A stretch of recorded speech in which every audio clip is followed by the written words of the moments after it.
नमस्कार, प्रणाम। मैं राम सिंह भंडारी, गुरुग्राम से साहित्य से चेतना स्वास्थ्य पत्रिका मंच की ओर से आपका स्वागत करता हूँ। आज का विषय है कर्ण अर्जुन युद्ध। महाभारत का युद्ध अंतिम चरण पर था। भीषण युद्ध चल रहा था। कौरवों की तरफ से धृतराष्ट्र, कौरवों की तरफ से भीष्म पितामह, द्रोणाचार्य के बाद कर्ण को कौरवों की सेना का सेनापति बनने का अवसर मिला। और इसी भीषण युद्ध के दौरान जब कर्ण का और अर्जुन का रथ आमने सामने था और भयंकर भीषण लड़ाई आपस में चल रही थी, तो उसी दौरान अचानक कर्ण का रथ का पहिया कीचड़ में फंस गया और जो कि आगे पीछे नहीं हो रहा था। तब कर्ण को स्वयं ही उतरकर उस रथ के पहिए को निकालने का उन्होंने प्रयास किया, जो कितनी ही कोशिश के बाद भी निकल नहीं पा रहा था।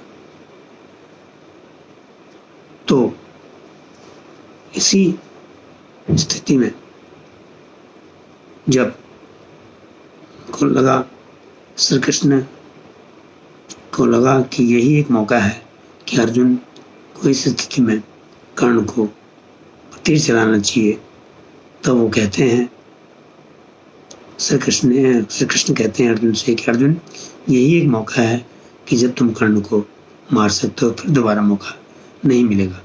उसी प्रसंग को राष्ट्रकवि महाभारत रामदास दिनकर ने अपनी काव्य रचना रसमरती में बड़े सुंदर और बड़े विस्तृत तरीके से प्रस्तुत किया है।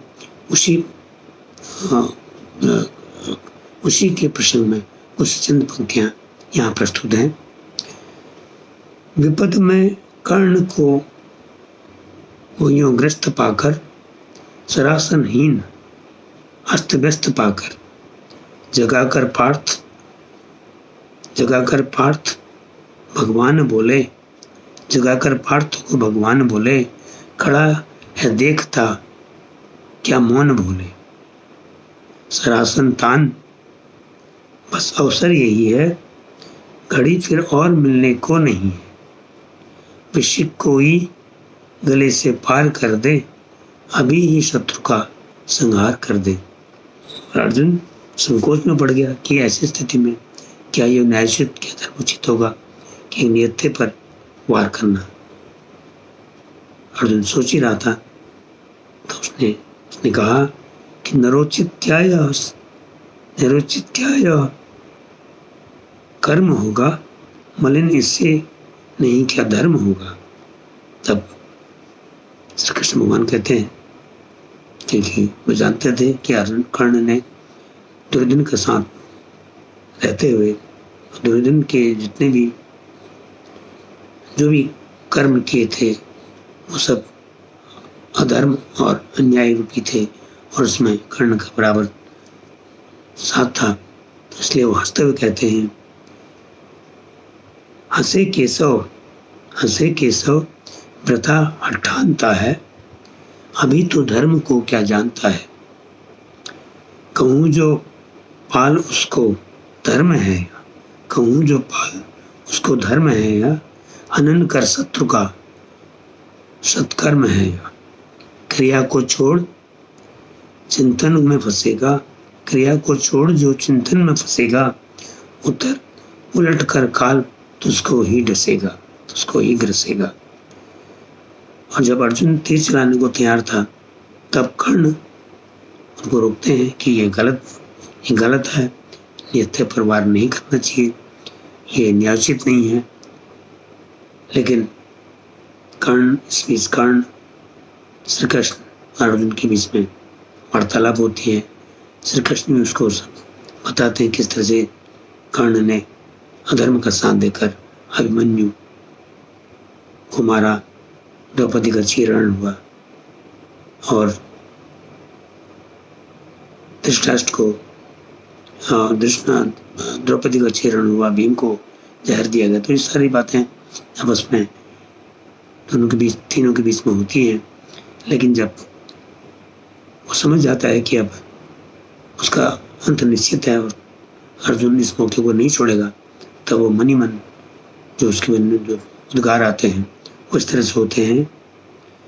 कर्ण के मन में उसको लगता है कि मेरा अंतिम समय आ गया है, तब वो मन ही मन जो उसके उद्गार अपनी इस तरह व्यक्त करता है। प्रभा मंडल भरो झंकार बोलो, जगत की ज्योतिर्मय निज द्वार खोलो। तपस्या रोचि भूषित ला रहा हूँ, छड़ा में रस्म रथी में आ रहा हूँ। और इसके बाद एक तीर आता है, तुरंत कर्ण के सिर को उसके धड़ से अलग कर देता है। इस तरह से महान धनुर्धर दानवीर कर्ण कांत महाभारत के युद्ध में हो जाता है। आज के इस वीडियो चैनल यूट्यूब में, आज के इस वीडियो में हमने छोटी सी जानकारी आपको महाभारत की इस परिश्रम से दी है। आपसे अनुरोध है कि आप सचेतना के यूट्यूब चैनल